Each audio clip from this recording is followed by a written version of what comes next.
Nagaan keenya bakka jirtanitti sinaa ga'u dhaggeeffatoota keenyaatti moltan guyyaan har'aa fulbaana 2 bara 2021 keessummeessituun keessan har'aa Antuu Jubee Horaati. Hidhattoonni naannoo Beenishaangul Gumuz lubbuu namaa galaafachuun gabaasamee jira. Qaala'insi jireenyaa amma mul'achaa jiru yaaddessaadhaa jedhu jiraattonni magaalaa Finfinnee lamaanuu gabaasaalee oduu boodaati. Vaayirasii koronaa kan deltaa vaayiraanti jedhamu babal'ataa adeemuu laalchisee ogeessa fayyaa dubbisnee jirra. Qophii fayyaa keessatti itti deebina. Hanga xumura sagantaa keenyaatti akkan waliin turtan isin afeeraa. Piroodiisariin Tamsaasa Har'aa Nugusuu Taamiree, Tamsaasa Intarneetiif miidiyaa hawaasummaa akka qindeessitu immoo Tigisti Gammeetii oduuf gara Bafiqaaduuttan isin dabarsa. Shama harka fuunee amma oduu har'aaf qabnu isin dhageessifna. Dhaabbanni mootummoota gamtoomanii kaleessa dhimma Itoophiyaa ilaalchisee ibsa kenneen kuusni midhaan nyaataa maallaqni fi boba'aan Tigraay keessa jiru hanqina keessa galaa akka jiru dubbi himtoota barreessaa muummee dhaabbatichaa waabeffachuudhaan gabaastuun VOA Margaaret Baashirii gabaasteetti.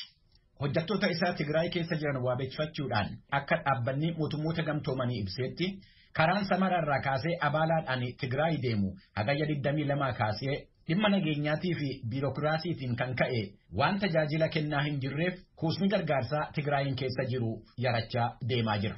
Guyyaatti konkolaattonni 100 midhaan nyaataa, qorichaa fi boba'aa fe'anii Tigraayin keessa akka seenanu barbaadamus adoolessa 12 jalqabee amma ammaatti 10 duwwaan akka seenaa jiranu ibsameera. Torbanitti yoo xinnaate boba'aan liitirii 200 Tigraayin akka seenu tilmaamamus adoolessa 12 kaasee amma hagayya 16tti kan seenuu danda'e liitirii 200 fi 82 qofaa jedhameera. Namoonni isaa gargaarsa namoomaa irratti hojjechaa jiran himuu isaanii kan ibse gabaasni mootummoota gamtoomanii kun walwaraansi Tigraay irra darbee gara naannoo Affaarii fi Amaaraatti babal'achuu isaatiin kan ka'e Tigraayin alatti namoonni miliyoona 1.7 hir'ina midhaan nyaataatii fi akka saaxilaman himeera.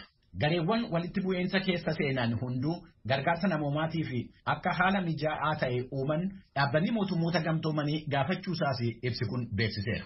Naannoo bulchiinsa Amaaraa keessatti bakkeewwan addi bilisummaa uummata Tigraay yookaan Hiwhaat seenetti kan argaman kuusaan midhaan nyaataa dhaabbata gargaarsaa United States yookaan USAID saamamuu isaa Itoophiyaatti Daayiriktarri ergamaan USAID Sean Jones himuun isaanii gabaasameera. Odeeffannoo nu qabnuun loltoonni TPLF naannoo Amaaraa keessatti bakka seenan hundattuu manneen kuusaa midhaan nyaataa saamaniiru. TPLF haalicha bu'aa mataa isaatii fi itti fayyadamaa jira jennee amannaa jedhaniiru Sean Jones. In Amhara, we now know that the TPLF has every town that they've gone into, they've looted the warehouses, they've looted trucks.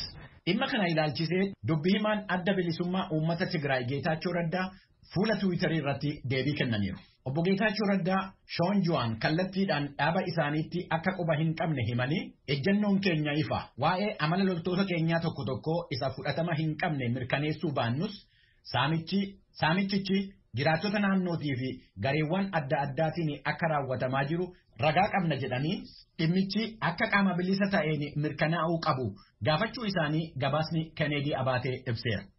Naannoo Beenshaangul Gumuz zoonii Matakkal aanaa Buleen keessatti haleellaa hidhattoonni raawwatameen namoonni 5 du'anii 2 immoo madaa'uu isaanii jiraattota naannichaa waabeffachuudhaan gabaasni Asteer Misgaanaaw ergite ibseera. Jiraata naannoo sana kan ta'an obbo Alamaayyoo Chinkaaroo akka VOA'tti himanitti qibxata hagayya 25 konkolaataa baajaaj jedhamu 2 qabatanii bakka Doobbee jedhamu irraa gara aanaa Buleen deemaa turan kanarratti haleellaa kana kan raawwatan hidhattoota Gumuz yommuu ta'u warreen haleellaan irratti raawwatame immoo dhalattoota Amaaraatii fi Shinaasaa akka ta'an himaniiru. Akka jiraataan kun jedhanitti hidhattoonni yeroo baay'ee haleellaa waan raawwataniif jiraattonni naannoo isaanii gadhiisanii gara aanaatti baqachaa jiru. Warreen qe'ee isaanii irraa buqqa'anii kanaaf gargaarsi gahaan akka taasifamaa hin jirre jiraataan kun VOA'tti himanii Chaaginii irraa gara Buleenitti geejjibni waan hin jirree fi jiraattonni waan jireenyaaf isaan barbaachisu argachuu akka hin dandeenye ibsaniiru. Itti gaafatamaa dhimma siyaasaa paartii mormitootaa paartii Dimokiraatawaa Booroo kan ta'an obbo Yohaannis Tasammaa akka jedhanitti naannoon sun rakkina keessa akka jiru ibsanii falli rakkina naannichaa hiikuu danda'u siyaasa akka ta'e himaniiru. Itti dabalanis naannicha irratti komaandii poostiin erga labsame waggaa tokko ta'us rakkina hiikuu akka hin dandeenye ibsaniiru. Waa'ee ajjechaa kanaa irratti deebii qaama mootummaa yeroodhaaf argachuun hin danda'amne yaaliin taasifamaa jiru yoo milkaa'e akkuma arganneen dhiyeessina. dhimma gaanfa Afrikaatti jiilaa addaa kan ta'an Jeffrey Feltman rakkina Itoophiyaa keessa jiruun walqabatee barreessaa muummee mootummoota gamtoomanii Antooniyoo Guterees wajjin marii taasisuu isaanii gabaasni ministeera dhimma alaa Yuunaayitid Isteetsi irraa ba'ee ibseera. Akka odeeffannoon kun jedhetti namoottan lamman kan mari'atan Itoophiyaa keessatti haala waliigalteen dhukaasa dhaabuu mijatuu fi haala gargaarsi namoomaa namoottan gargaarsa barbaadanuu fi qaqqabuu danda'u irratti. Dhimma kanarratti yommuu gabaasni bal'aan argamu qabannee dhiyaanna. Kun sagalee Ameerikaati. Yuunaayitid Isteetsi guyyaa 18 keessatti namoottan loltoota hin taane 124,000 Afgaanistaan keessaa baasuu dandeessus namoottan hedduun biyya sanaa bahuu qaban akka bahuu hin dandeenye aanga'oonni mootummaa biyyattii ibsaniiru. Sochii seenaa biyyattii keessatti isa guddaadha jedhame kana pireezidaantii Joo Baayiden milkaa'insa adda ta'eedha jedhanii akka gootummaatti dinqisiifatanus aanga'oonni mootummaa Yuunaayitid Isteetsi dhimmichaa wajjiniin dhiyeenya qaban garuu namoottan ittuu bahuu qabanuu baasuun hin danda'amnee fi aariidhaa fi gaabbii akka qabanuu gabaasameera. Ministeera dhimma alaa Yuunaayitid Isteetsi keessatti aanga'aa hangafa namni ta'an namoottan viizaa Yuunaayitid Isteetsi argatanii ba'uu qaban keessaa hammamtu ba'uu danda'e jedhamanii yommuu gaafataman harki caalaan hin baane jedhanii deebisaniiru. Akka aanga'aan kun jedhanitti amma guyyaadhuma Afgaanistaanii bahuu hagayya 31tti kan dursi kennameef namoottan dirqama seeraa qabnuu fi lammiilee Yuunaayitid Isteetsi ta'anii fi qofa. Lammiileen Afgaanistaan kumaatamaan lakkaawamanu warreen Yuunaayitid Isteetsi wajjin waggaa 20 darbee fi hojjechaa turan gareen Taalibaanii haaloo nu bahuu danda'a jedhanii sodaatan gabaabina yerootiin kan ka'e sochii Afgaanistaanii bahuu Yuunaayitid Isteetsi keessatti hammatamuu akka hin dandeenye gabaasamaa jira.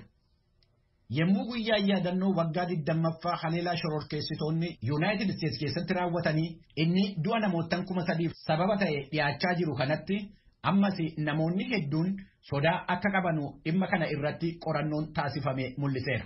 Akkuma kanaan Ameerikaanonni dhibba keessaa harki 26 ta'an sodaa xiyyaaraan balali'uu qabu.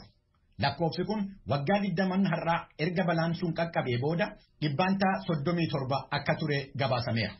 Akka qorannoo ammaa kanaatti namoottan dhibbeentaa 36 ta'an ammayyuu Ameerikaadhaan ala deemuu yommuu sodaatan, Ameerikaadhaan ala deemuudhaaf yommuu sodaa qaban harki 37 immoo walgayii namoonni hedduun irratti hirmaatan irratti argamuudhaaf hin sodaatu. Waggaa 10 dura qorannoo taasifameen lammiileen Yuunaayitid Isteetsi harki 41 biyyi isaanii lola shororkeessummaa irratti taasifamaa jiru akka mo'aa jirtu kan ibsan. Barana hagayya 26 bara 2021 magaala Kaabul keessatti balaa qaqqabe hordofuudhaan qorannoon taasifame akka ibsutti namoonni Yuunaayitid Isteetsi lolicha mo'aa jirti jedhan harka 28 gadi bu'uun isaa gabaasameera. Waggaa 20ffaan balaa haleellaa shororkeessitootaan US irratti raawwatame fulbaana 11 bara 2021 yaadamee oola. Dhaggeeffattoota keenya oduun har'aaf qabnu kanuma sagantaalee keenyaafanii wajjiniin turtii gaarii. Naannoo Beenishaangul Gumuz godina Kamashii aanaa Baloo Jagaanfooy keessatti hidhattoonni haleellaa raawwataniin dubartoonni 50 ol ajjeefamuu poolisiin naannoo sanaa beeksisee jira. Ittaanaa Komishinarri Poolisii Naannichaa Misgaanaa'u Injifataa Raadiyoo Sagalee Ameerikaaf akka ibsanitti hidhattoota Guhideen jedhamantu aanaalee Kamashii 5 irratti haleellaa raawwachuudhaan siiviilotaaf humnoota nageegumsa mootummaarraan miidhaa geessisaa jira jedhu. Hidhattoonni kun Sudaaniin deeggaramu ka jedhan Ittaanaa Komishinarichi haalli isaa humna ofirraa ittisuu kan naannoo sanaa gararraa utuun ta'in dura mootummaan federaalaa deeggarsa gochuu qaba jedhan. Qaamotii naannoo sanaan yakkamtoota ta'uun himataman bilbilaan dubbisuuf yaaliin ta'e ammaaf hin milkoofne jechuun Naakoor Malkaa gabaaseera kunoot. Komishinarri itti aanaa Komishinii Poolisii Naannoo Beenishaangul Gumuz Koomaandar Misgaanaa'u Injifataa hidhattootni sosochii Dimokiraataa Uummata Gumuz Guhideen jedhaman akka lakkoofsa Itoophiyaatti hagayya 24-25 bara 2013 haleellaa raawwataniin dubartoota 50 ol bakka tokkotti ajjeesuu isaanii dubbatanii jiru. ስያሜያቸው ጉህዴን ታጣቂ ናቸው። ጉህዴን የሚባል ፖለቲካ ድርጅት ከዚህ በፊት እዛ አካባቢ እንደነበረ ይታወቃል። መቃን isaanii hidhattoota Guhideen kanaan durallee paartiin siyaasaa naannoo kanatti maqaa Guhideen jedhuun socho'aa ture ni beekama. Gareen kun qabsoo nagaa dhiisuun qawween of gurmeessuun haleellaa raawwataa jiru. Matakkal keessa socho'aa turan amma immoo gara Kaamaashii seenanii jiru. Haala nama gaddisiisuun dhidheessa bakka jedhamutti hawaasa Gumuztu jiraata. Jarri kun carraa sabaa himaa dhaggeeffachuus ta'e miidiyaa hawaasaa kamuu hordofuu hin qabani. Guudeen dhidheessa keessatti dubartoota 50 ol dubartoota kanaan isin budaa of keessaa qabdu jechuun bakka tokkotti ajjeesee jira. Haleellaa gareen kun raawwateen hubaatii qaqqabee adda baafachuudhaaf gara sanatti imaluu waan barbaaduuf humna dabalataa gaafatee jira jedhan. Humnootni naga eegumsaa mootummaa naannichaa godina Kaamaashii aanolee shananuu keessatti hidhattoota Guudeen faana wal waraansaa deemsaa jiraachuu isaaniis dubbatanii jiru. Hidhattootni kunneen namoota meeshaa waraanaa hin hidhatin irratti miidhaa geessisaa jiru jedhanii fi sababaa haleellaa kanaatii kan jedhan haala kanaan ibsanii jiru. ብዙ ጥፋት ፈጽሟል። አሁን ግዴታ ውስጥም ሰው ቤት ጠፍቷል። እንደገና ወደ ፏፏቴ አካባቢ lubbuu lamaan wal qabatee hubaatii guddaa geessisan dhidheessatti bakka ፏፏቴ jedhamuttis lubbuu nama hedduutu darbuu odeeffannoon nu qaqqabe. Godina Kaamaashii aanolee 5 keessatti dhukaasatu jira. Jarri kun gumuziin bilisa baasnaa bu'uura misoomaan duubatti hafneerraa mirga gumuz ofiin of bulchuuf qabu sarbameeraa fi dhimmoota hedduus kaasu. Jarri kun karaa seeraan alaa socho'u. Garuu kana malees harki Sudaan dheeraadha. Hidhattoota kana meeshaa fi yaadaan gurmeessuun akka warri Sudaan bira jiran bira geenyee jirra. Farreen nageenyaa kanaan wal qabatee kanneen to'atamanis jiru jedhan. Dhimma kana irratti gama Sudaaniin odeeffannoo argachuudhaaf yaaliin taasifnee waan hin milkoofneef deebii gama Sudaaniin as keessatti dhiyeessuu hin dandeenye. Gama biraatiin itti gaafatamaa waajjira poolisii aanaa Baluu Jagamfooy Inspektar Jaallataa Ayyala iddoowwan itti haleellaawwan raawwataman humnoota nageegumsaa mootummaaf rakkisaadhaa jedhu. Irra guddeessaan bakka hidhattootni haleellaatti raawwatan gammoojjii keessattidha. Waan gammoojjii ta'eef naannoo sana immoo qonnaan bultootatu hojii qonnaa hojjetaa jira. Haleellaa raawwatameen lubbuu isaaniis kan dhaban isaanii. Humni hidhattootaa fi humni naga eegumsaa mootummaas waliin simu. Yoo achitti sochoone karaa biraatiin seenanii namoota nagaa magaalaa keessa jiran irratti haleellaa raawwatuu yaaddoo jedhu waan qabnuuf naannoodhuma magaalaa kanaa qofaa itti suuratti hojjetaa jirra jedhan. Itti aanaan komishineraa naannoo Beenishaangul Gumuz Misgaanaw Gamee isaaniitiin yeroo ammaa kana haalli ofirraa ittisuun humnoota naga eegumsaa naannichaa laafaa kan dhufe ta'uu dubbatanii jiru.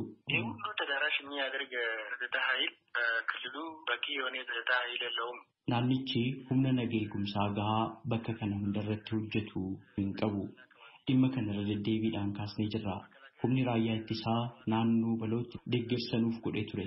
Garuu yeroo raayyaan ittisa biyyaa bakka sana gadhiisu hidhattootni kunneen irra deebiidhaan of gurmeessuun bakka sanatti dargaggoota argaman humnaan ofitti dabalanii meeshaas humnaan saamanii jiru. Lakkoofsi humna eegumsaa mootummaa xiqqoodha. Meeshaa waraanaa gurmuudhaaf ta'us hin qabnu. Humna qabnuun akka magaalaan soogee rukutamne ittisaati kan jiru. Jara kana ofirraa faccisuuf garuu deeggarsa raayyaa ittisa biyyaa akkasumas humna federaalaa nu barbaachisa jedhan. Komishinarichi mootummaa federaalaa irraa deeggarsa gaafachuu isaanii dubbachuun atattamaan deebii argachuu dhabuu isaanis akkasumatti dabaluun dubbatanii jiru.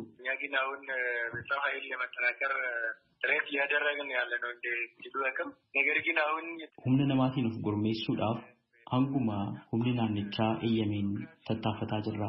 Sadarkaa federaalaatti garuu bittaa meeshaa waraanaa garaagaraa gaafachaa turre.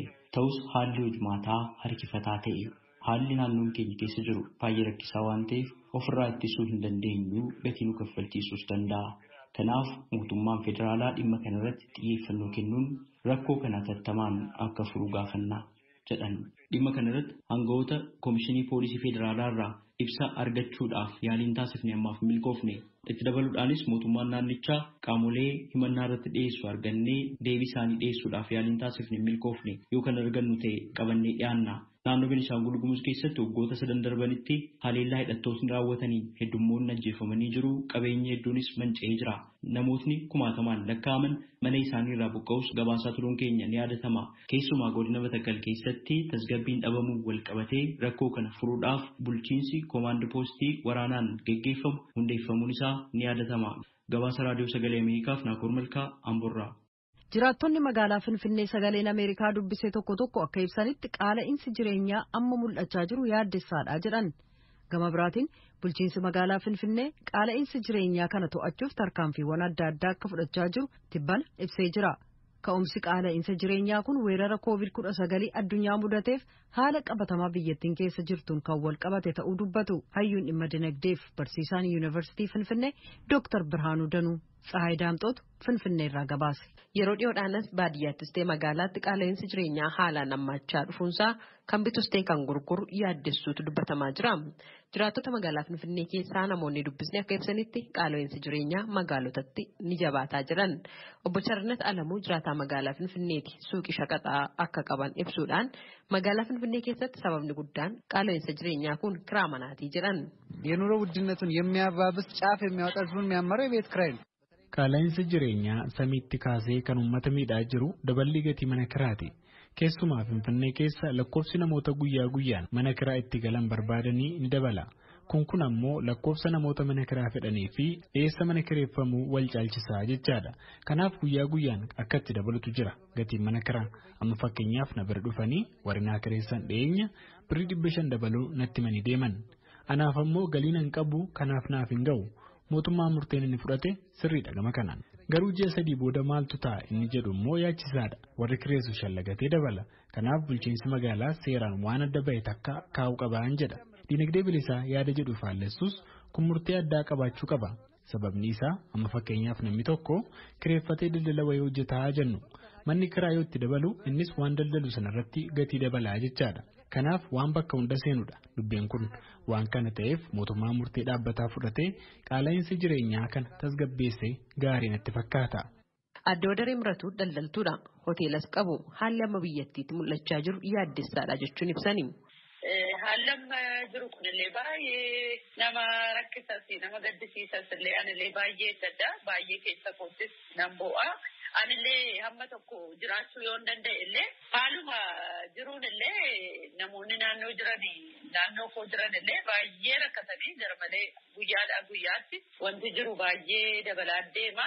Waanum taasitti oomishamullee baay'ee si gaddisiisa. Har'a birrii 20 shunkurtii yoo oole borumoo birrii 30. Zayitiin illee akkuma kana midhaan nyaataa illee akkuma kana. Horiin keenya illee gatii dhabeera isaati amma. Ni alaa galutti inni asitti oomishamusi kanasiin jedhee himuu hin danda'u. Guyyaadhaa guyyaatti dabalaadhuma deemaa garraatti waan gadi bu'aan hin jiru. Adda Wadareen itti dabaluudhaan tajaajilamtootaaf tajaajila gahaa fi sadarkaa isaa eeggate kennuudhaaf daballiin gatii oomishaalee garaagaraa irratti mul'achaa jiru kun gufuu ta'eeraa jedhu. Baay'ee ulfaatadha jechuun amma nuyi gaafa hojjennu birriillee dabaluu hin dandeenyu suma duraatiin hojjenna. Amma danda'amutti kwaalitii dhumtisaa gadi bu'uu danda'a. Haala nama naannoo ilaalee nama bitatee nyaatu ilaalee namni bitatee nyaatu kun hojjetee bulaa qarshii isaa meeqa gabaan illee akka durii miti. Akka durii miti hin jiru namni nyaatu namni fayyadamus hin jiru yoo jiraates nuyi hin daballu. Akkuma sanatti jala nuyi dabaluu hin dandeenyu nuyi. Summaan hordofaa binnee immoo dhiyeessuudhaaf hin ulfaata garuma hojiidhuma illee nyaata kana dhiyeessu. Waan nuti mogolee si jajjabeessu hin jiru. Baankiin jira kan kaffallu maatiin jira hojjetaan jira hin ulfaata. Hin jiru jechuudha xinnoo see hojjenna. Ogeessi dinagdeef barsiisaa yuunivarsiitii Finfinnee Dr. Biraanuu Danuu qaala'insa gatiif jireenyaa biyyattii keessatti mul'ateef ka'umsa waan jedhan ibsaniiru. Yeroo kana keessa walitti bu'umsa cimaadha kan jiru biyya keessa. Bakka bakkattis jira. Kuni mataansaa oomisha irrattis karaa industirii soo ta'ee jedhe karaa qonnaa soo ta'ee jedhe oomisha qonnaa soo ta'ee jedhe namoonni tokko immoo warra daldala keessa jiran kunis al tokko bu'aadhuma hin taane argachuudhaaf jedhanii mi'a kanas miliqsuu dhoksuu gatiin immoo yeroo kana ga'amiin hin jiru gabaarra jedhamee gatii jedhamuudhaaf ol ka'aa. Egaa bitatee bulaan immoo humna isaatiin qabu baay'eetti ulfaata namni baay'een. Ammuma danda'u inni danda'e jedhu waan isa harka jiruun hin bitata itti fayyadama inni kaan immoo hin danda'u rakkina cimaa keessa akka inni galu godheera jechuudha. Kun egaa biyyuma haallattiyyuu yeroo walitti bu'umsi jiru yeroo waraanni jiru yeroo tasgabbiin hin jiraanne rakkinni dinagdee kun mul'ata eessumattiyyuu mul'ata. Yeroo oomishni adda addaa karaa qonnaas karaa indastiriis akkaataa sirriidhaan geggeessamuu dadhabee jedhu rakkina akkasii rakkina jireenyaatu iyyuu nama mudata. Dr. Biraanuun itti dabaluudhaan hordoffiif to'annoon gama mootummaatiin cimuu qaba. Daballii gatii seeraan alaarratti jechuun giddugalummaan kun sirna gabaa bilisaa waliin kan wal faalleessu miti jechuudhaan furmaata waan jedhanis eeraniiru. Nagaan jiraate malee namni fayyaadhaan nagaadhaan galee bahee hojjetee waan hojjetutti fayyadamee yoo ta'e malee wanti ikoonoomii misoomaa wanti jireenya fooyyessu dubbachuun hin danda'amu. Kun baay'ee rakkisaadha. Furmaanni utuu ta'e kanan jedhu utuu danda'amee duraan utuu dubbii jiru hunda nagaadhaan hiikuun hin danda'ama ta'e gaarii ture. Isa ture wanti guddaan maaliif du'a namaa hin hambisa? Infiraastiraakchariin hin badu, manneen ittiin tajaajilli kennamu, manneen eegumsa fayyaa hin gubatu, manni barumsaa hin gubatu, oomishni bakka ture hin gubatu ture. Nagaadhaan utuu wanti halle hin dhuma ta'e gaarii ture. Garuu sun egaa ta'uu hin dandeenye. Amma waraanni kun immoo amma akka laalamee jedhamutti bakkatti babal'atee ture. Wanti ta'uu qabu amma kana keessatti waanuma illee tasgabbii uumuudhaaf waraana jiru kana karaadhuma ta'een gabaabsuudha. Mo'umsaanis haa ta'u karaa warri hoogganoonni biyyaa kana kan nu baasu jedhanii karaa yaadaduudhaani. Waraanni kun akka inni gabaabbatu gochuun waan baay'ee guddaadha. Hawaasni biyyattii daballii gatii fi qaala'insa jireenyaatiif akka hin saaxilamneef tarkaanfiiwwan sirreeffamaa kutaalee biyyattii bakka adda addaatti mootummaadhaan fudhatamaa akka jirantu ibsame. Tibbana magaalaa Finfinneetti dhaabbileen hojii daldalaa keessatti karaa seeraan alaatiin hojjetan 1,886 saamsamaniiru. Dhaabbileen 657 ta'an ammoo seeraaf sirna daldalaan ala osoo hojjetanii argamanii heeyyamni isaanii haqameera. Dhaabbileen 64 ta'an ammoo yakkaan akka himatamaniif biiroon daldalaa magaalaa Finfinnee hojjechaa akka jiru ibsuunsaa ni yaadatama. Dhimma kanarratti odeeffannoo bal'aa biiroo daldalaa magaalaa Finfinnee irraa argachuudhaaf carraaqqiin taasisne har'aaf milkoofne. Kan argannu yoo ta'e yeroo itti qabannee dhiyaanna. Gabaasa raadiyoo sagalee Ameerikaatiif Tsahaay Daamtoo Finfinneerraa.